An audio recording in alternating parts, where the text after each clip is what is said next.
Yes, reka nongere nkuhereze ikaze rero nshuti muvandimwe wacu tudahwema kubana mu biganiro byacu bya buri munsi aho ugiye uherereye hirya no hino mu gihugu, nkwifuriza gukomeza kugubwa neza aho uherereye hose kandi nkomeze mushimire wowe wamaze kwiyunga ku muryango mugari wacu tukaba tubona mu biganiro byacu bya buri munsi. Uyu munsi rero nkaba ngiye kukugezaho ikiganiro kivuga ibyo kunywa ushobora gukoresha mu gitondo bigafasha umubiri wawe ugatuma ugira ubudahangarwa n'amagara mazima.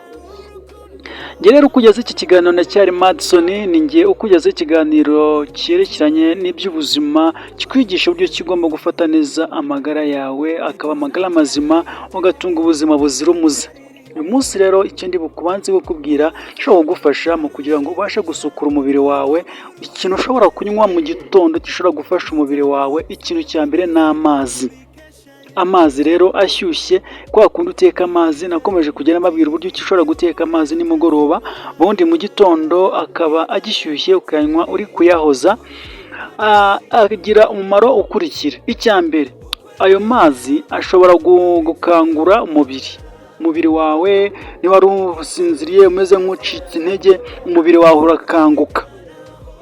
Ikindi, ashobora gusohora imyanda, mu rurimi rw'amahanga twita detox, gusohora imyanda yari iri mu mubiri wawe ikaba yasohoka. Ikindi cya gatatu ni uko nakubwira ko ayo mazi atuma igifu cyawe gitangira gukora neza, kubera ko aba yagiye mu gifu akahoza, akajya mu mara akahoza, akajya mu maraso akahoza, akajya mu bwonko akahoza. Birumvikana ko amazi meza ashyushye mu gitondo ukayanywa uyahoza ni amazi meza cyane. Ikindi cya kabiri, ushobora gufata amazi ugakamuriramo indimu. Ya ndimu ni ukuvuga ngo nabyo bifasha igifu n'umwijima gukora neza.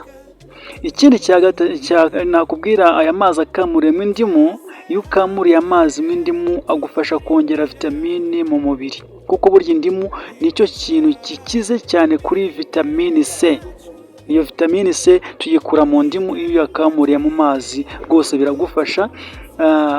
Niyo mpamvu ari byiza ko ushobora kuyakamuriramo. Gusa nanone aya mazi iyo uyanyweye kenshi cyane akamuriyemo indimu ashobora gutuma unanuka, kuko burya indimu akenshi igabanya umubyibuho.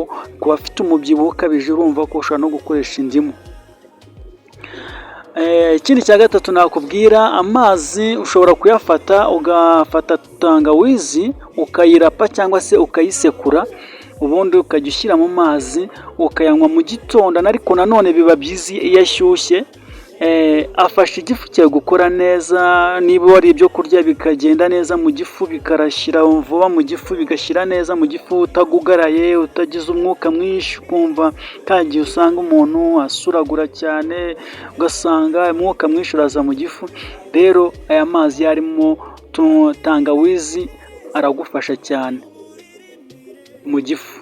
Ikindi nanone agabanya inflammation, ni ukuvuga ngo agabanya icyitwa inflammation mu umubiri wawe ukagenda neza.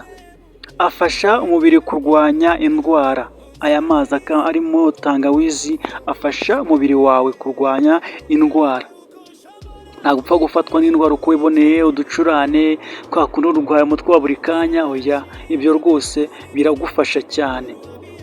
Ikindi nakubwira ni uko iyo ufashe amazi ugakataguriramo tungurusumu, udutungurusumu nibura wenda ugafata uduheke 4 ukadukatira nibura muri litiro y'amazi, dukase neza cyangwa se dusekuye neza, bishobora kugufasha. Urabona tungurusumu kuri ibi imeze, urabona ko aba ari akabumbe kariho utuntu tugiye twomekeranije. Fata turiya tuntu twomekeranije 4, ubundi udukekagure cyangwa se udusekure, ushobora no kuduhondera mu gasashe, ubundi ugashyira muri litiro y'amazi ukayanywa. Ayo mazi agufasha kweza amaraso cyangwa se gukura imyanda mu maraso. Ikindi, yongera ubudahangarwa mu mubiri. Ikindi ugomba kumenya kuri aya mazi, ntago wemerewe kuyakoresha kenshi cyane, kuko nayo tungurusumu nyinshi cyane ishobora kukugiraho ingaruka.